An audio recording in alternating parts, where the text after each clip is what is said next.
Roger Green, host of the Surfing the Mesh Tsunami podcast. This week, we're offering 6 conversations from episode 7, where we join 5 leading North American patient advocates to celebrate the approval of Rezdiffra on March 14th, 2024, and to discuss some implications for patients and other stakeholders. Louise Campbell starts this conversation by saying she is, and I quote, slightly fed up, end of quote, with the idea we cannot proceed too quickly to diagnose and treat patients for fear of overwhelming the system. Louise believes that we should flip the focus to push systems to build the capacity they will need to handle the flow of patients that will certainly grow over time. Mike Betel agrees and discusses 2 Fatty Liver Alliance activities in Canada, one of which is a survey of 27,000 primary care physicians. I push back slightly on Louise's comment about overwhelming the system. Building capacity may be easier, I suggest, in countries with government-run healthcare systems, where one group can make and implement national decisions, than it would be in the fragmented private U.S. system where so many things are measured in terms of short-term profit. Jeff McIntyre agrees with Louise's point in that we can't think of, and I quote, don't burden the provider anymore, unquote. He then discusses an innovative solution the U.S. Veterans Administration is implementing around this set of issues. Louise points to the importance of system solution in view of her belief that 5 to 7 years from now, most patients with MASLD will be managed in primary care, which stresses the importance of both systems enhancement and growing the population of advanced providers to help these primary care physicians. In episode 6 and 7, we have now spoken to 2 of the groups most directly engaged in activities leading to and emanating from the Rezdiffra approval. This group of patient advocates is energized, optimistic, and brimming with new ideas. So just sit back, listen, enjoy, learn, and when you're done, join the dialogue in our LinkedIn discussion group.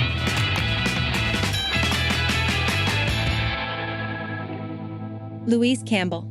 I get slightly fed up with the excuse that people give of overwhelming the system. We would have to change the system very drastically, very quickly to overwhelm it. What we need to do is start pushing the needle to build the capacity in the system. And the health services respond to need. If there is no need, I have no reason to apply for an increased budget. If I have no need driving my service, it is a threat. Our services are taken up with 94% of people who referred with abnormal liver function tests, who we refer straight back to primary care when they get non-invasive testing like FibroScan. They are blocking the system and preventing capacity. So we need to reframe is it that we're scared of overwhelming the system, or is that just an obstruction to not building capacity into the system to account for changes in liver disease care and adding associates, adding more nurse specialists? So I think we need to reframe a few of the questions, and we need to ask ourselves, why are we using overwhelming the system? Because that would take a number of years to do, and we've got a number of years then to adapt our system not to be overwhelmed. It's one of the reasons that I left, to build a service that provides direct into the system with a better level of knowledge and diagnosis and early access to non-invasive treatments, because we do not have the capacity in any country that I've seen so far to give non-invasive tests, whether it's ultrasound elastography, 2D shear wave, whether it's PET scan, MRI, PDFF. We don't have that capacity in any location. Mike Betel. Okay. Well, I wanted to follow up on Louise's point that she just made and to give 2 other examples. So although we do have educational events for patients who already know that they have MASLD and MASH that are almost finished and ready to launch, 3 other areas are we're going to be actually doing, Louise, market research across Canada, almost 27,000 primary care physicians, to find out what challenges they're having with regard to access to non-invasive testing. Yeah, it's going to be really, really big. So it's just going through ethics right now. And so that's one big one. For Global Fatty Liver Day that's coming up on June 13th, Jeff,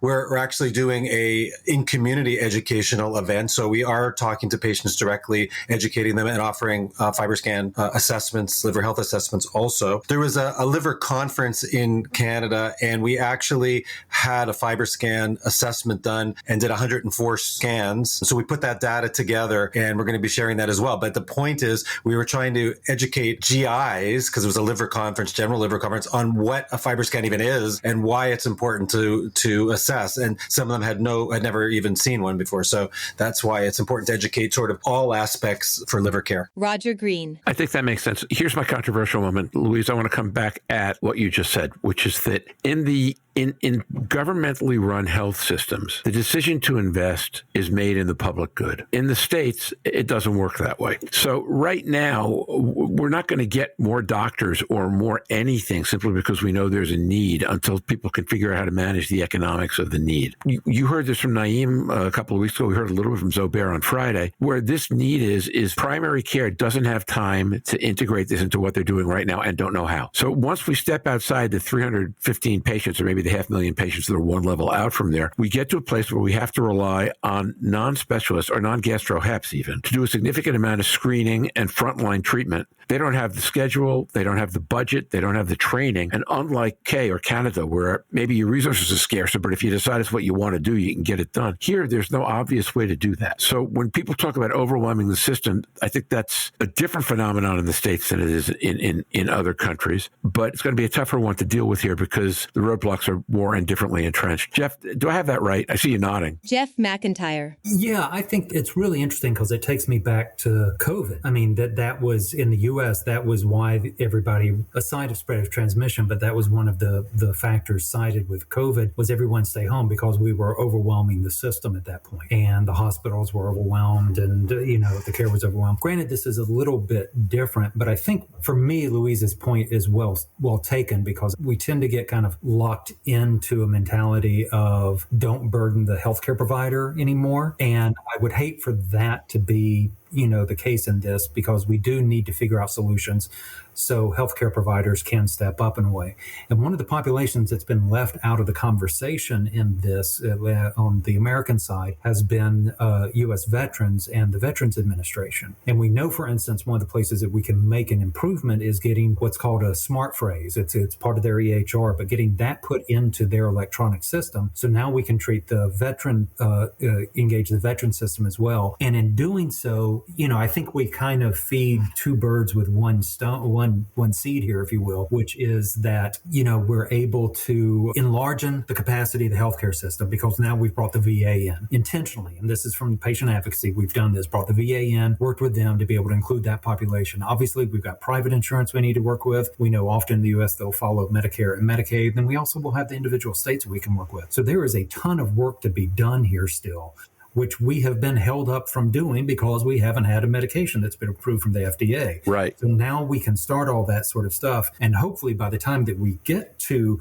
implementation of a lot of those things that we need with the VA and state Medicaid and all these other things, we will have begun to get another medication through the system. We will begin to be able to look at maybe we can talk about off-label stuff. We will begin to have other things that can be brought into the picture to continue to grow this exponentially. I think to bring it back to your original questions about these timelines and the F2s and F3s, we are going to see Rezdiffra being treated in primary care in the next 5 to 7 years. These patients will not come in to liver specialists, and therefore we won't have grown a system to get to the right patients, but we will. But primary care will look after these patients very, very well because they are seeing them. They just don't know they're seeing them. They don't have the data or the non-invasive access to be able to manage them in the way that we would like them to be managed. But there was a very interesting point Jeff said there.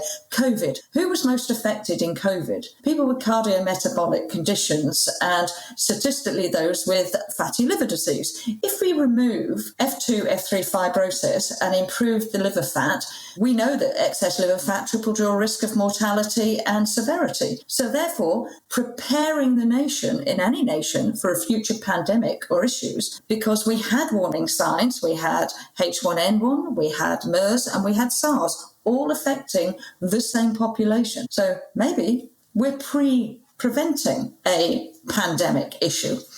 We're treating one pandemic to prevent another one. So I quite like Jeff's thing on COVID. I reacted to the COVID thing in a slightly different way. I liked it also, but extreme demand on places in the medical system that were a lot smaller and couldn't handle it. And frankly, for that kind of thing, there's no way to short circuit getting to an ER emergency department unless you've got vaccines that people want to take. Here, Ken Kuzi's been talking forever about the idea that the best thing we could do is get everybody checking a diabetic patient to add a liver check once a year, the same way you check kidneys, check eyes, right? That would bring primary care into the game. Louise Louise, in the way that you're describing, which is they could then, if a patient turned out to have fibrosis, they could treat them as part of the integrated diabetes care, or endocrinology could do. I think that's the kind of thing that has to happen, number one. And the other thing that has to happen, I was interested in what Jeff said, because too often people kind of look down their nose in the private systems at the VA as a source of innovation because of who the patients are and because of where the funding is. But here, the VA could be an amazingly rich source of innovation. I mean, I know I tried to get somebody from the VA to do something with us last week, and he couldn't because they were spending all their time trying to figure out what to do with the new Wegovy indication. And what could they do to go back into their records to identify patients who are now Wegovy candidates and where the economics were going to support doing that. So that's not so different from this, right? It's obesity to heart instead of liver to heart and liver to other things, but not so different. And now, back to Roger. We hope you've enjoyed this recording. If you have any questions or comments about the content of this conversation or the entire episode, please put them in the review section of the page from which you downloaded this conversation, or send an email to questions@surfingmash.com. We're still working on next week's topic, but it will be a good one. All the options are great. Until then, stay safe, surf on, see you on the podcast. Bye-bye now.